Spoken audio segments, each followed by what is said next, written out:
1942년 11월 12일 과달카날, 시간은 23시 47분, 어둠 속 정글이 숨쉬고 있습니다.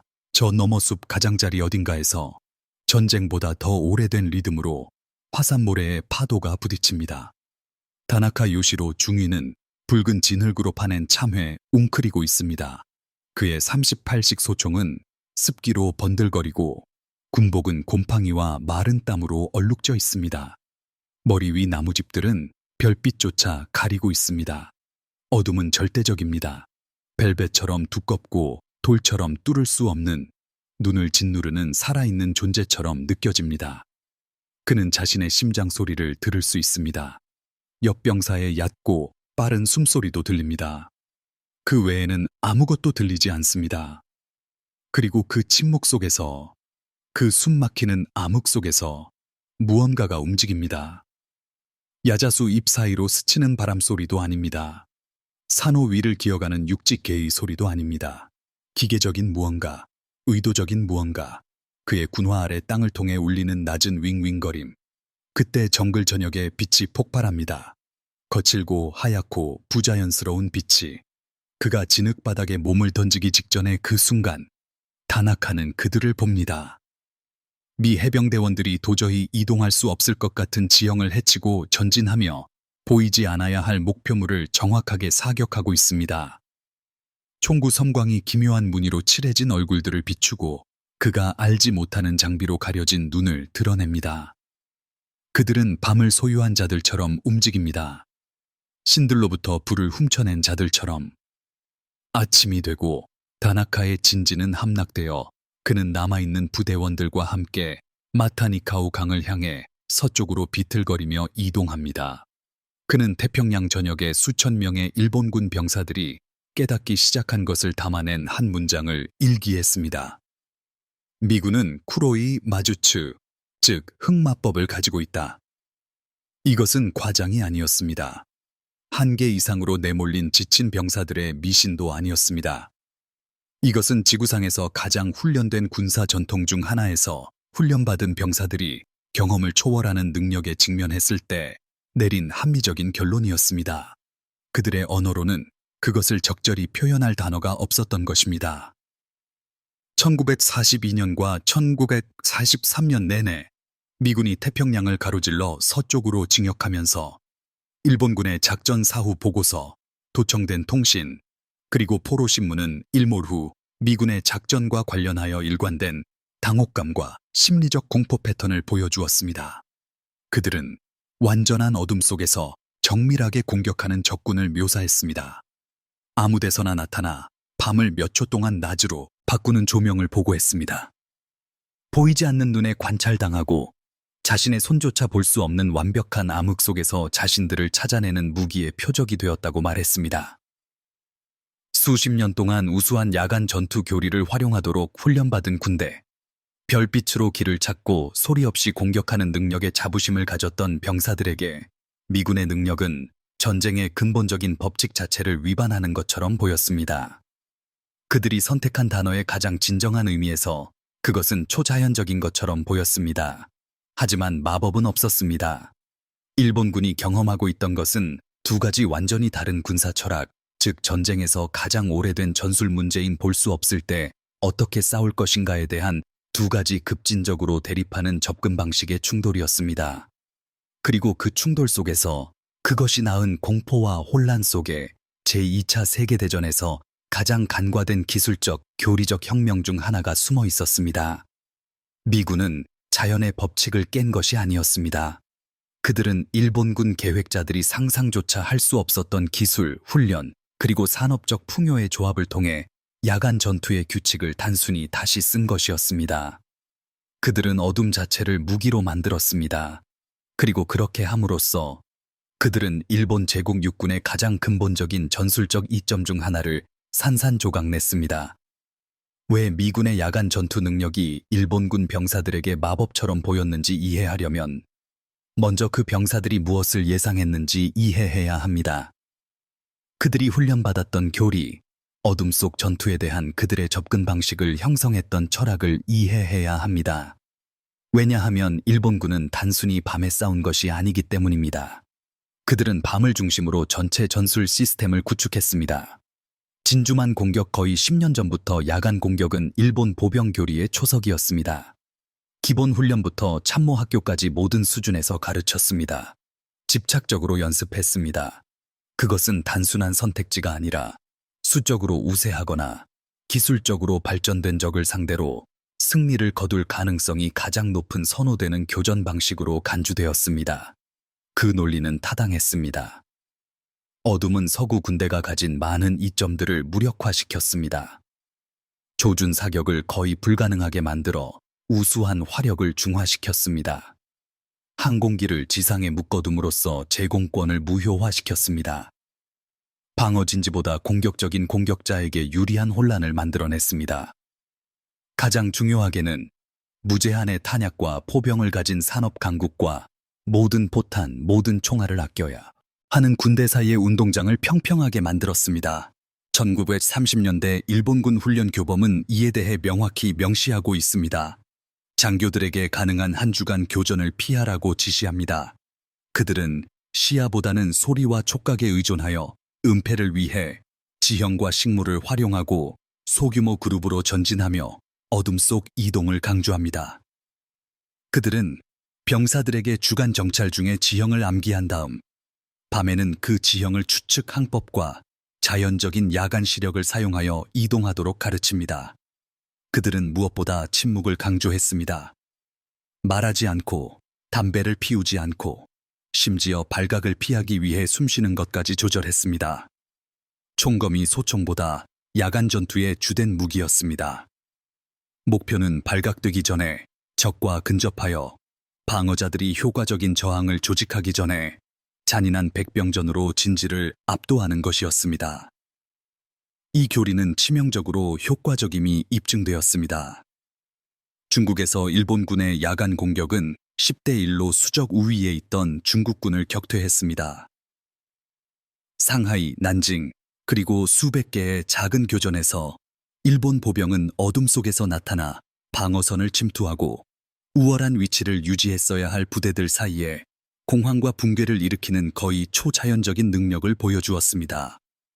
1941년까지 일본군 지휘관들은 야간 전투 우월성에 대해 거의 신비에 가까운 자신감을 가지게 되었습니다. 그들은 그것이 일본 병사의 규율과 무사 정신에 내재된 문화적 이점이며 본질적으로는 무적이라고 믿었습니다. 그러다 그들은 미군을 만났습니다. 그리고 그들이 야간 전투에 대해 믿었던 모든 것이 치명적으로 틀렸다는 것이 증명되었습니다. 첫 교전들은 혼란스러웠습니다. 과달카날 저녁 초기 툴라기에서 일본군 방어자들은 미군 순찰대가 밤에 예상치 못한 자신감을 가지고 활동하며 그들을 무력하게 만들었어야 할 상황에서도 정글 지형을 통과하는 것을 보고했습니다. 그러나 이것들은 소규모 작전이었고 쉽게 무시되었습니다. 진짜 충격은 1942년 11월 핸더슨 비행장 주변에서 벌어진 일련의 격렬한 야간 교전에서 찾아왔습니다. 일본군은 그들의 표준 교리인 야간 공격을 개시했습니다. 즉, 소리 없는 침투, 총검 돌격, 공황을 일으키고 돌파구를 만들기 위한 압도적인 공격 말입니다. 대신 그들은 어둠 속에서는 불가능해 보이는 정도로 정확한 교차 사격되는 기관총 사격망에 부딪혔습니다. 그들은 한밤중을 대낮으로 바꾸는 조명탄을 만났고 미군 진지에 접근하기도 전에 공격 대형이 노출되었습니다. 그들은 미군이 관측할 수 없다고 확신했던 지형을 통해 포탄을 움직이는 듯한 섬뜩할 정도로 정확한 박격포와 포병의 표적이 되었습니다.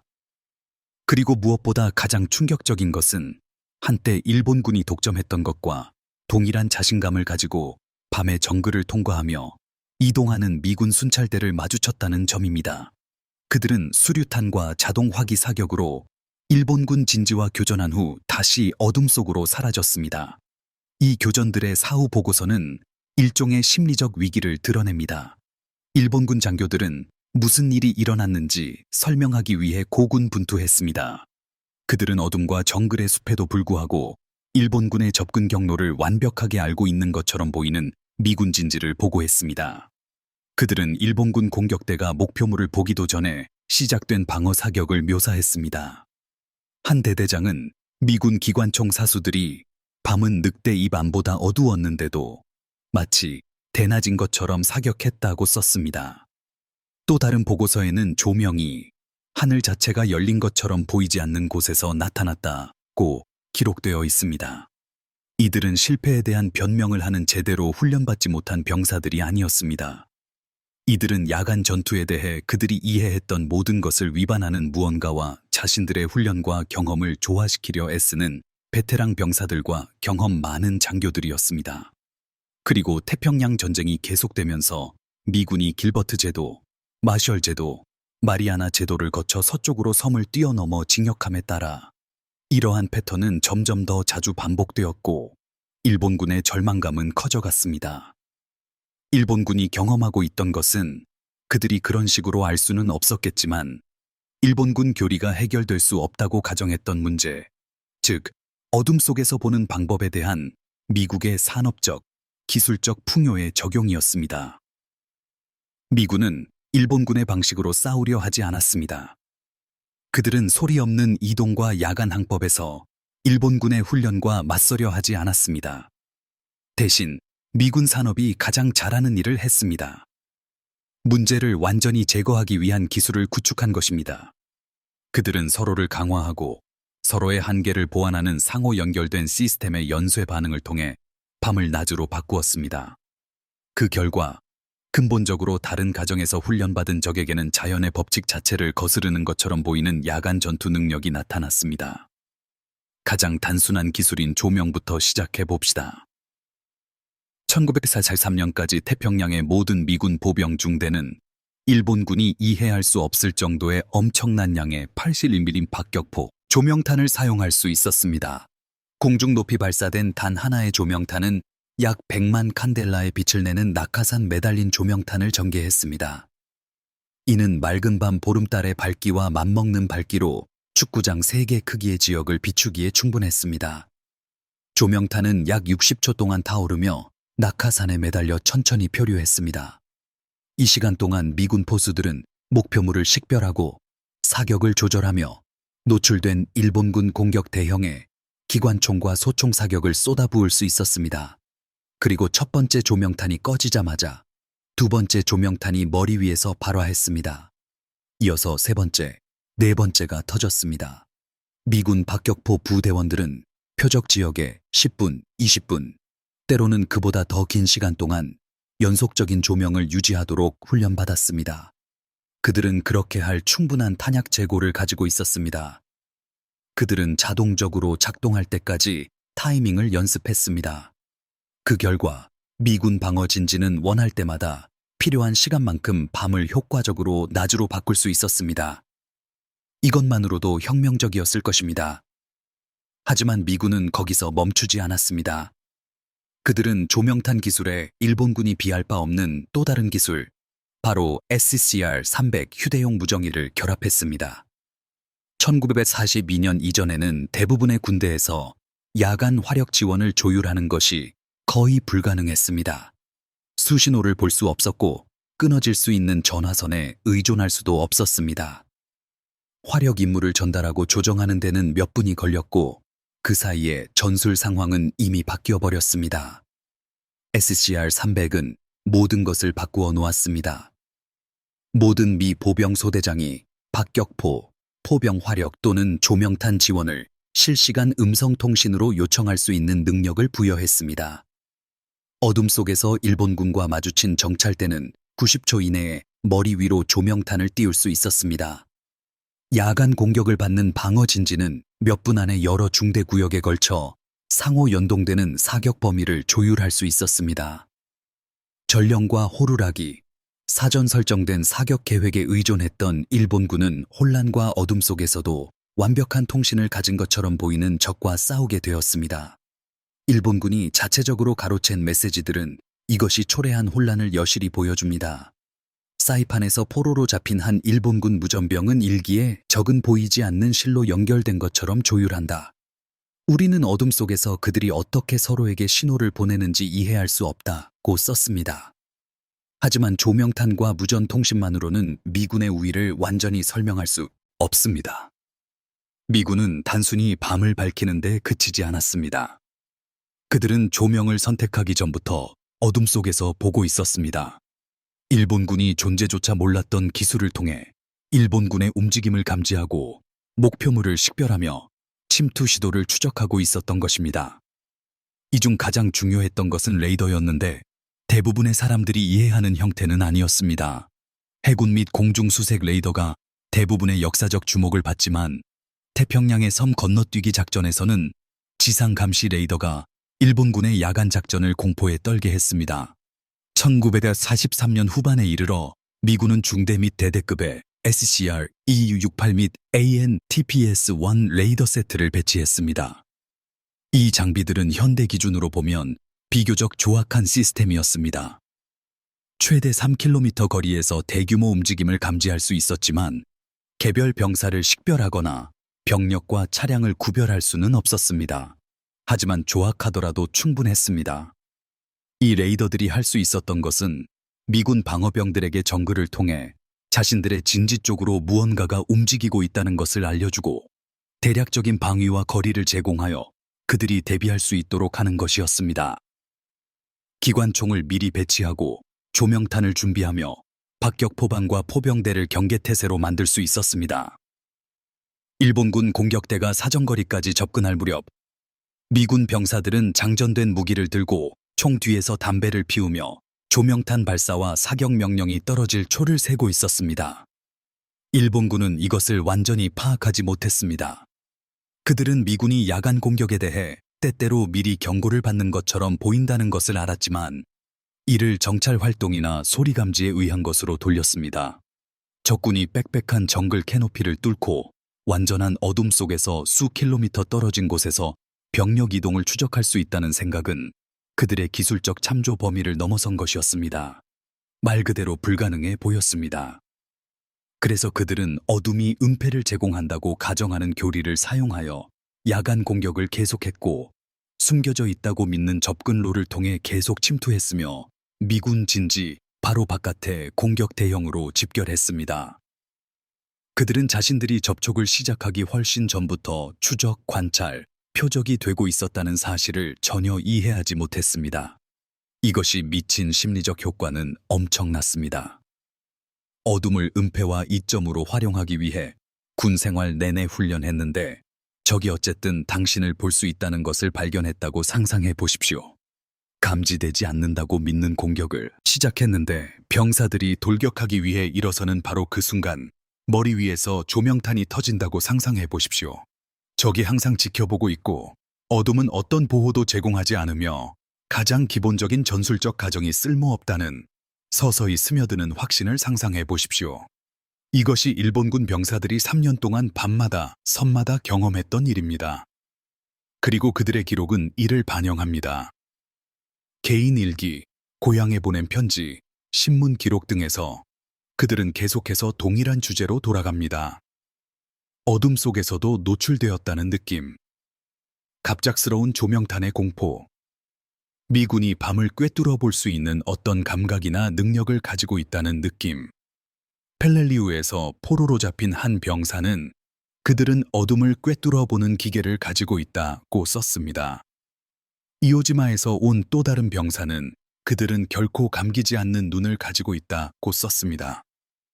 오키나와에서 잡힌 한 상사는 신문관들에게 미군 야간 정찰대가 우리가 맹인처럼 비틀거릴 때 그들은 어둠 속에서 고양이처럼 조용하고 확실하게 움직였다고 말했습니다.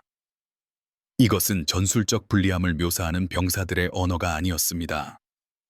이것은 전쟁에서 가능하다고 여겨지는 것에 대한 그들의 이해를 침범하는 무언가를 묘사하는 남자들의 언어였습니다. 하지만 기술만으로는 미군의 야간 전투 우위를 완전히 설명할 수 없습니다. 기술은 그것을 활용하는 훈련과 교리만큼만 효과적이기 때문입니다. 그리고 이 지점에서 미군의 접근 방식은 일본군의 철학과 더욱 극적으로 달라졌습니다. 일본군은 병사들이 야간 항해 및 전투에서 개별적으로 우수하도록 훈련했습니다. 미군은 부대가 체계적으로 야간 작전을 효과적으로 수행하도록 훈련했습니다. 그 차이는 미묘하지만 결정적이었습니다. 일본군의 야간 전술은 소규모 부대 침투, 개별적인 주도권, 그리고 적극적인 근접 전투를 강조했습니다. 그들은 병사들이 자연적인 야간 시력으로 길을 찾고 미묘한 신호로 통신하며 갑작스러운 폭력으로 적을 압도하기 전에 조용히 적에게 접근하도록 훈련했습니다. 그것은 우아하고 고난이도였으며 대비하지 않은 상대에게는 매우 효과적이었습니다. 하지만 이는 기습과 주도권을 유지하는 데 달려 있었습니다. 적이 반응이 느리고 혼란스러우며 어둠 속에서 조율할 수 없다는 전제에 의존했습니다. 낮만큼 밤에도 효과적으로 보고 통신하고 조율할 수 있는 적에게 일본군의 야간 전술은 자살 행위가 되었습니다. 미군 교리는 정반대의 접근 방식을 취했습니다. 개별 병사들이 야간 이동에 탁월하도록 만들려 하기보다는 미군 훈련은 화력과 기술의 체계적인 적용을 통해 부대가 야간 전투에 효과적이도록 만드는 데 집중했습니다. 미군 병사들은 별빛으로 길을 찾는 법을 배우지 않았습니다. 그들은 나침반, 보폭 측정, 무전 통신을 사용하여 움직임을 조율하는 법을 배웠습니다. 그들은 조용히 적에게 접근하는 법을 배우지 않았습니다. 그들은 조명탄과 제압 사격으로 적의 위치를 고정시킨 다음 지원 화기에 엄호 사격 아래 기동하는 법을 배웠습니다. 가장 중요하게도 미군 훈련은 공격 작전만큼이나 방어적인 야간 작전을 강조했습니다. 일본군 교리는 야간에 방어자가 불리하며 어둠이 공격자에게 유리하다고 가정했습니다. 미군 교리는 그 반대를 가정했습니다. 즉, 적절한 준비와 조율을 통해 방어자가 우월한 관측 및 화력으로 야간 전투를 지배할 수 있다는 것이었습니다. 이는 상호 연동되는 사격 범위, 사전 등록된 박격포 및 포병 목표, 연습된 조명 계획, 그리고 공격자들을 살상구역으로 유도하도록 설계된 방어용 철조망과 장애물 등을 갖춘 방어 진지에 대한 광범위한 준비를 의미했습니다. 그 결과는 일본군의 전술보다 덜 우아했지만 훨씬 더 파괴적으로 효과적인 야간 전투 시스템이었습니다. 미군이 방어 진지를 점령했을 때 그들은 낮 시간을 야간 전투를 준비하는 데 보냈습니다. 박격포반과 함께 모든 예상 접근로를 등록했습니다. 상호 연동되는 사격 범위로 기관총을 배치했습니다.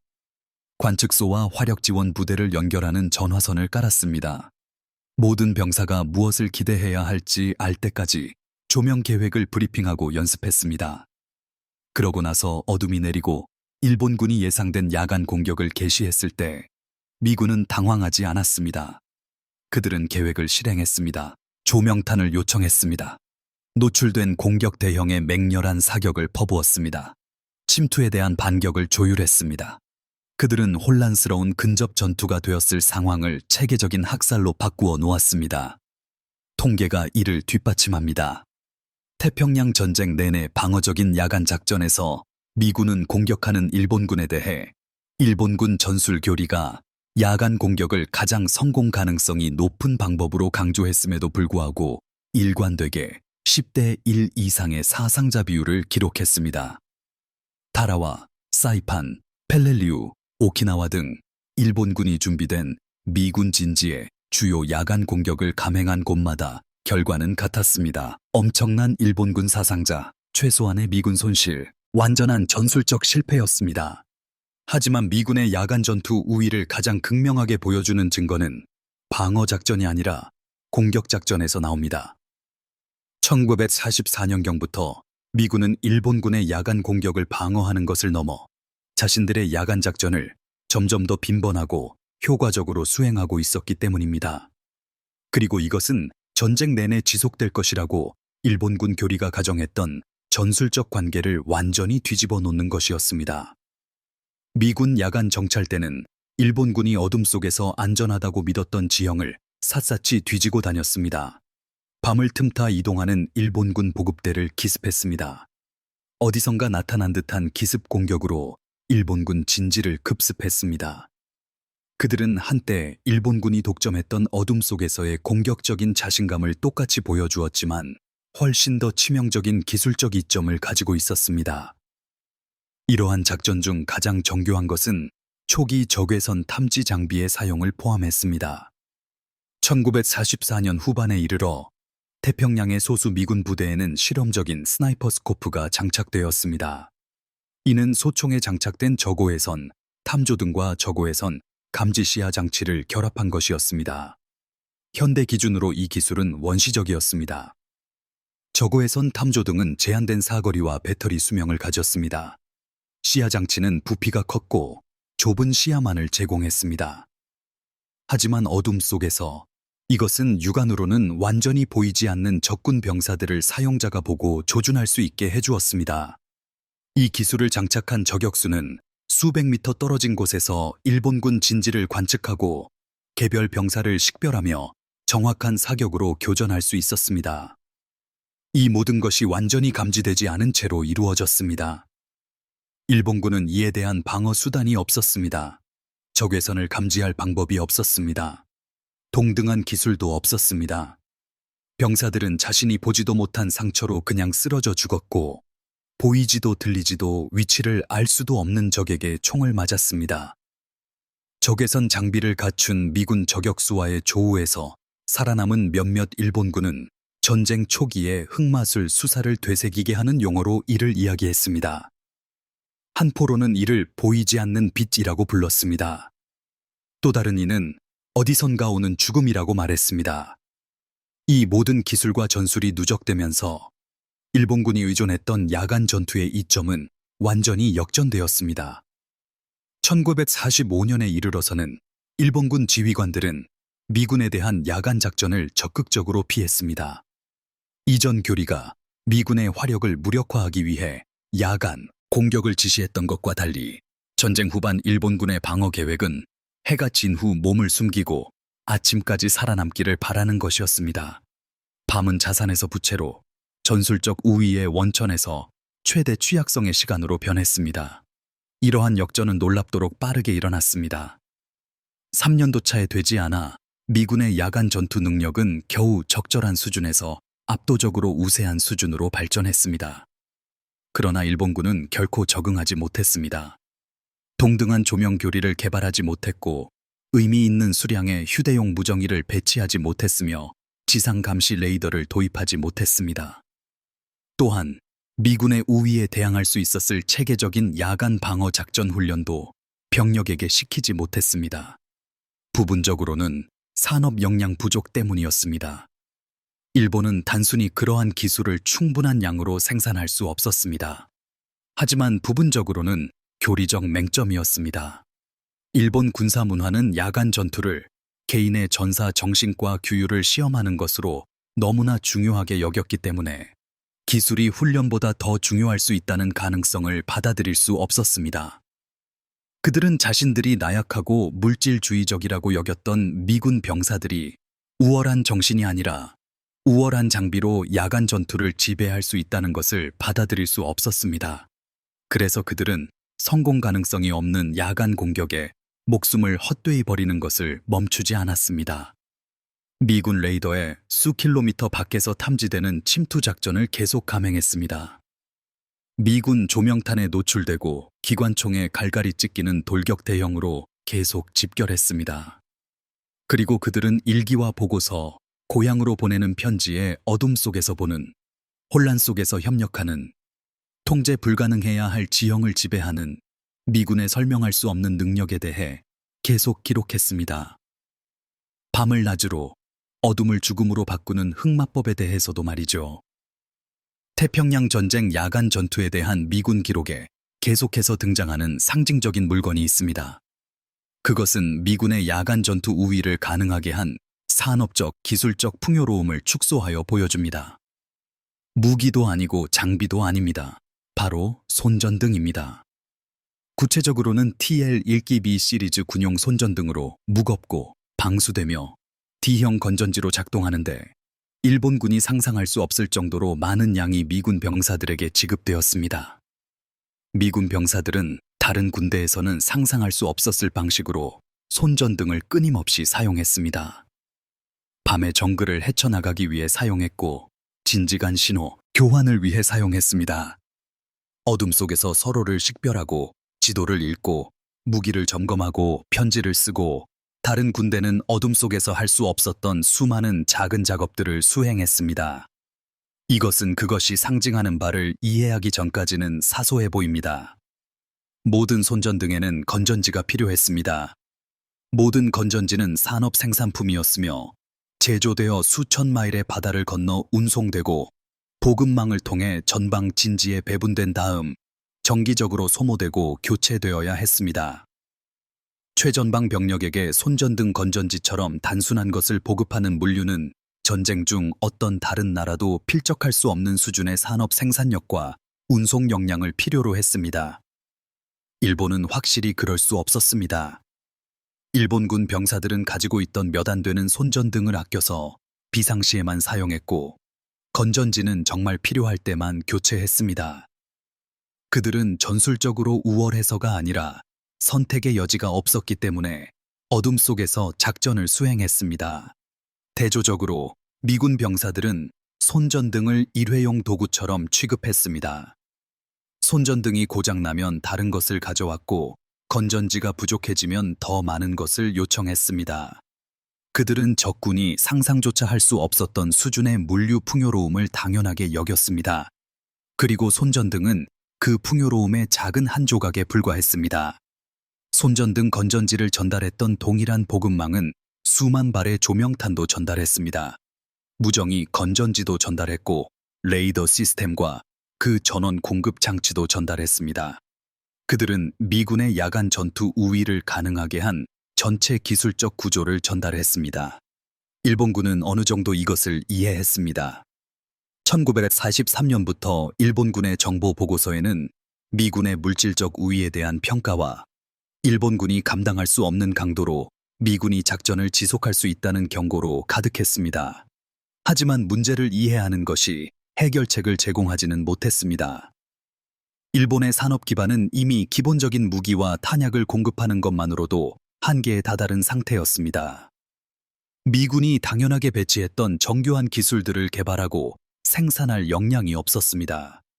그러한 기술들을 보급하고 작동하게 유지하는 물류 시스템을 복제할 방법도 없었습니다. 그래서 일본군은 레이더 이전, 휴대용 무정이 이전, 산업 규모의 조명탄 생산 이전 시대에 개발된 전술과 교리로 계속 싸웠습니다. 그들은 밤이 1930년대 중국에서 제공했던 은폐와 이점을 여전히 제공하는 것처럼 싸웠습니다.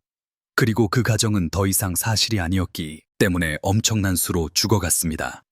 전쟁의 마지막 해에 이르러 미군의 야간 전투 우위가 가져온 심리적 영향은 전술적 고려를 넘어 실존적 공포에 가까운 것으로 발전했습니다. 일본군 병사들은 미군의 야간 작전뿐만 아니라 어둠 그 자체를 두려워했습니다. 루손, 이오지마, 오키나와 전선의 기록들은 해가 진 후 진지를 떠나기를 거부하고 벙커와 동굴에 웅크려 새벽을 기다렸으며 어둠 속에서 움직일 위험을 감수하기보다는 낮에 미군 화염 방사기와 전차 공격에 맞서기를 택했던 병사들을 묘사합니다. 이것은 비겁함이 아니었습니다. 반복된 트라우마에 대한 합리적인 반응이었습니다. 보이지 않는 무기의 동료들이 죽어가는 것을 목격하고 전개되기도 전에 탐지되고 파괴되는 공격을 감행하며 밤 자체를 꿰뚫어 볼 수 있는 적에게 끊임없이 감시당하는 느낌을 받는 경험에 대한 반응입니다. 쿠로이 마주추, HAE 이모슈브라는 용어는 1945년 내내 일본 문서에 등장하는데 종종 특정 미군 능력에 대한 설명에서 시작해 불길하고 설명할 수 없으며 심각하게 잘못된 것에 대한 일반적인 표현으로 진화했음을 명확히 하는 맥락에서 사용되었습니다. 이는 단순히 기술뿐만 아니라 일종의 우주적 불공평함, 즉 미군이 깨뜨릴 수 없었어야 할 규칙을 어겼다는 느낌을 묘사합니다. 이러한 심리적 차원은 중요합니다. 이는 전쟁에서의 기술적 기습의 본질에 대한 근본적인 무언가를 보여주기 때문입니다. 한쪽이 상대방이 이해하거나 대항할 수 없는 능력을 개발할 때 그 효과는 단순히 전술적이지 않고 심리적이고 이념적입니다. 이는 너무나 기본적인 나머지 보통은 보이지 않는 가정들과 직면하게 만듭니다. 일본군 병사들에게 어둠이 은폐를 제공한다는 가정은 전술적 선택이 아니라 중력이나 일출만큼이나 기본적인 세상의 사실이었습니다. 그 가정이 거짓으로 드러나고 미군이 어둠 속에서 효과적으로 보고 싸울 수 있음을 증명했을 때 이는 단순한 전술적 기습을 넘어선 인지 부조화를 일으켰습니다. 이는 미군이 세상을 다르게 이해하고 있었고 자연의 질서를 위반하는 지식이나 능력을 소유하고 있음을 시사했습니다. 그래서 마법과 주술의 언어가 등장하고 단순히 기술적으로 우월한 적이 아니라 어떤 식으로든 현실 자체를 자신의 의지에 맞게 휘어버린 적과 싸우고 있다는 느낌이 들었던 것입니다. 이것은 태평양 전쟁에만 국한된 이야기가 아닙니다. 군사 역사 전반에 걸쳐 기술적 기습은 그것을 경험하는 사람들에 의해 종종 초자연적인 용어로 묘사되어 왔습니다. 화약 무기를 접한 중세 군대는 그것을 악마의 도구라고 불렀습니다. 아메리카 원주민 전사들은 유럽의 총기를 금속에 갇힌 천둥이라고 묘사했습니다. 한쪽이 자신들의 경험을 훨씬 뛰어넘는 기술에 직면하여 그들의 개념적 틀에 분류할 항목이 없을 때마다 마법과 마녀술의 언어가 나타납니다. 하지만 태평양 전쟁 사례를 특히 놀랍게 만드는 것은 일본군이 원시적이거나 미개하지 않았다는 점입니다. 그들은 자신들의 첨단 기술을 보유하고 있었습니다. 항공모함, 장거리 잠수함, 어떤 면에서는 미군 장비보다 우월했던 광학 사격 통제 시스템 등입니다. 그들은 기술에 무지한 사람들이 아니었습니다. 그들은 현대적인 산업 군사 강대국이었습니다. 하지만 그들은 미군의 야간 전투 능력을 마치 산업화 이전 시대의 전쟁에서나 나올 법한 용어로 묘사했습니다. 그들의 가정과 미군의 능력 사이의 격차가 그만큼 심오했기 때문입니다. 미군이 일본의 기술을 단순히 뛰어넘은 것이 아니라 일본의 교리 자체를 구식으로 만들어버렸기 때문입니다. 이 이야기의 에필로그는 1946년과 1947년 점령된 일본의 행정 건물에서 쓰였습니다. 그곳에서 미군 정보 장교들은 전 일본군 장교들을 체계적으로 신문하고 압수된 문서를 검토했습니다. 그들은 많은 이들이 짐작했지만 전쟁 중에는 소수만이 확인할 수 있었던 사실을 발견했습니다. 즉, 일본 최고위 지휘관들이 비교적 전쟁 초기에 미군의 능력으로 인해 자신들의 야간 전투 교리가 구식화되었다는 것을 알고 있었다는 것입니다. 그들은 알고 있었지만 적응하지 못했습니다. 이러한 실패의 원인은 복잡하며 일본 군사 문화의 더 깊은 병폐를 보여줍니다. 실패를 인정하기를 거부하고 물질적인 해결책보다 정신적인 해결책을 선호하며 야간 전투 우위에 너무나 많은 명예를 투자했던 시스템의 제도적 관성 등입니다. 하지만 그 결과 일본군은 성공 가능성이 없는 야간 공격에 계속 투입되었고 결코 승인되어서는 안 될 작전에서 치명적인 사상자를 계속 입었으며 더 이상 존재하지 않는 조건에서 싸우고 있다고 계속 믿었습니다. 일부 추정치에 따르면 태평양 전쟁에서 일본군 보병 사상자의 40% 이상이 야간 작전 중에 발생했습니다. 일본 교리는 손실을 최소화할 것이라고 주장했지만 미군 기술이 살육의 장으로 바꾸어 놓은 작전들이었습니다. 이 이야기 속에는 더 넓은 진실이 담겨 있습니다. 산업전쟁의 본질과 교리 및 기술 간의 충돌에 대한 진실입니다. 군사조직은 무엇이 가능하고 무엇이 불가능한지에 대한 가정에 기초하여 전술 시스템을 개발합니다. 그들은 병사들을 그 시스템에 따라 훈련시키고 그 시스템을 중심으로 전략 계획을 세웁니다. 그리고 그 효율성에 막대한 제도적 명예를 투자합니다. 그러다가 때로는 그러한 가정들이 거짓으로 드러납니다. 점진적으로도 점진적 변화를 통해서도 아니라 갑작스럽고 완전히 말입니다. 진실이었던 것이 거짓이 되고 이점이었던 것이 부담이 되며 정교했던 교리는 자살적인 어리석음이 됩니다. 그리고 적응하지 못하고 수십 년간 키워온 가정을 포기하지 못하는 군사 조직은 함정에 빠지게 됩니다. 그들은 전쟁에 대해 믿었던 모든 것이 틀렸음을 인정하거나 현실이 더 이상 지지하지 않는 전제 위에서 계속 작전을 수행해야 합니다. 일본군은 후자를 택했습니다. 미군의 능력이 야간 전투 우위를 구식으로 만든 지 오래되었음에도 불구하고 그들은 계속해서 야간 전투 우위를 믿었습니다. 병사들이 미군 조명탄에 의해 밝혀지고 보거나 이해하거나 대항할 수 없는 무기에 의해 표적이 되어 어둠 속에서 죽어가는 동안에도 그들은 전사정신과 전술적 우수성에 대해 계속 이야기했습니다. 결론적으로 미국의 야간 전투 능력은 마법이 아니었습니다. 그것은 일본군 교리가 해결 불가능하다고 여겼던 전술적 문제에 산업 생산력과 기술 혁신을 적용한 결과였죠. 휴대용 무정이나 조명탄처럼 겉보기엔 매력적이지 않은 기술에 자원을 투자하려는 의지였고요. 기술이 개개인의 기술 부족을 보완할 수 있다고 가정한 교리의 발전이었습니다. 공장에서 수천 마일 떨어진 외딴 섬의 최전방 진지의 배터리, 교체 부품, 예비 장비를 공급할 수 있었던 병참 시스템이었습니다. 그것은 미국의 풍요, 미국의 실용주의, 그리고 전통보다 기술을 신뢰하는 미국의 믿음이었습니다. 그리고 그 결과는 참혹했습니다. 일본군이 가진 가장 기본적인 전술적 우위 중 하나를 완전히 뒤바꿔 놓았어요. 밤을 방패에서 죽음의 덫으로, 기회에서 악몽으로 만들어버린 것이죠. 검은 마법을 이야기했던 일본군 병사들이 미군의 야간 전투 능력에서 기묘함을 느꼈던 것은 틀린 것이 아니었습니다. 그들은 단지 자신들이 가진 유일한 언어로 자신들의 전쟁 방식과는 너무나 달라 전투의 기본 규칙을 위반하는 것처럼 보였던 전쟁 방식을 묘사하고 있었을 뿐입니다. 그들은 세상에 대한 당신의 가정이 처참하게 잘못되었다는 것이 증명될 때 어떤 느낌인지 설명하고 있었던 것입니다. 보호해 주어야 할 어둠이 드러내고 숨겨주어야 할 밤이 밝히고 평생 군인으로서 활용하도록 훈련받았던 이점이 파멸의 수단이 될 때의 느낌 말입니다.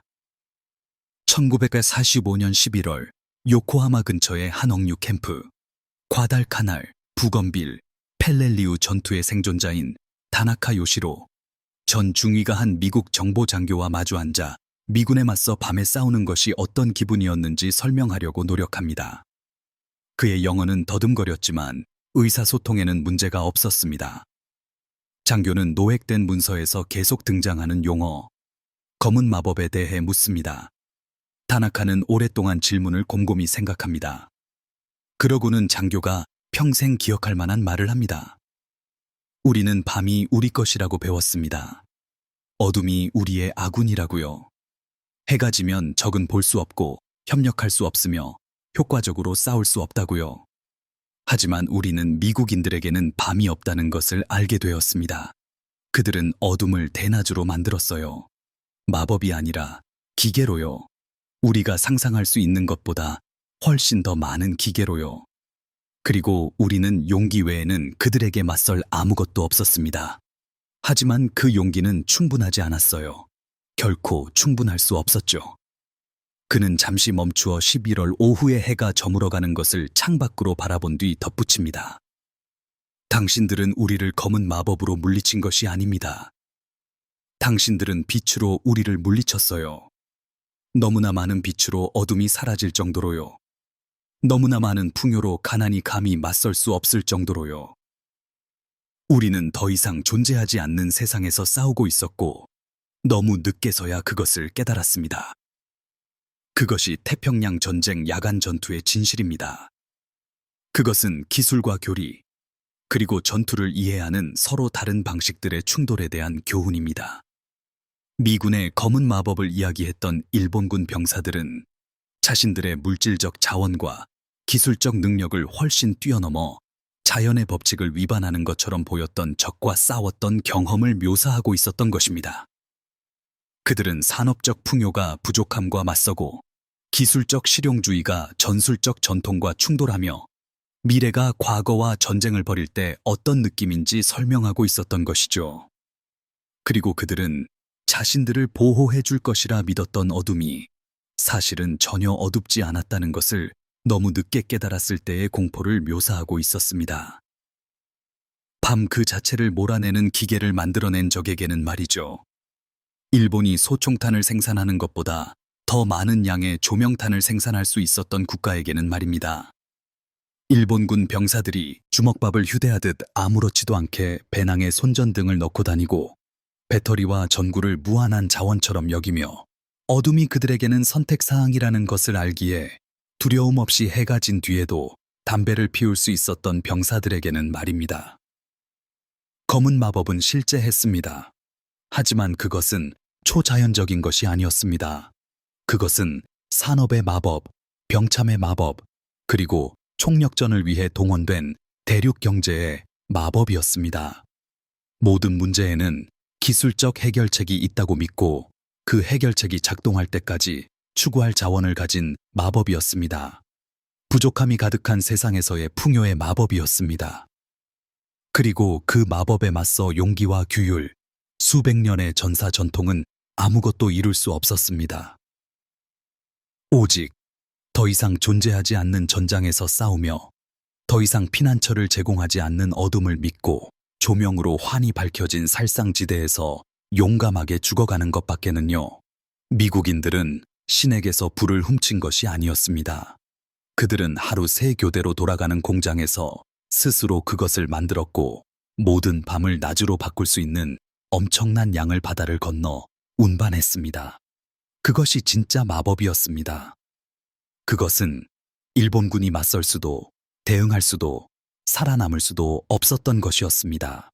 그것은 제철소와 조립 라인, 그리고 지평선 끝까지 늘어선 보급선의 언어로 말해질 때 검은 마법이 어떤 모습이었는지 보여주는 것이었습니다. 어둠을 태워버릴 정도로 밝은 빛, 불가능해 보일 정도로 완전한 풍요, 마법처럼 느껴질 정도로 압도적인 승리. 하지만 그것은 단지 산업일 뿐이었습니다. 단지 기술일 뿐이었습니다. 어둠 그 자체가 항복하고 태평양 전역에 새벽이 일찍 찾아올 때까지 자신들이 싸울 줄 아는 방식으로, 자신들이 만들 줄 아는 무기로 전쟁을 벌인 미국이었을 뿐입니다.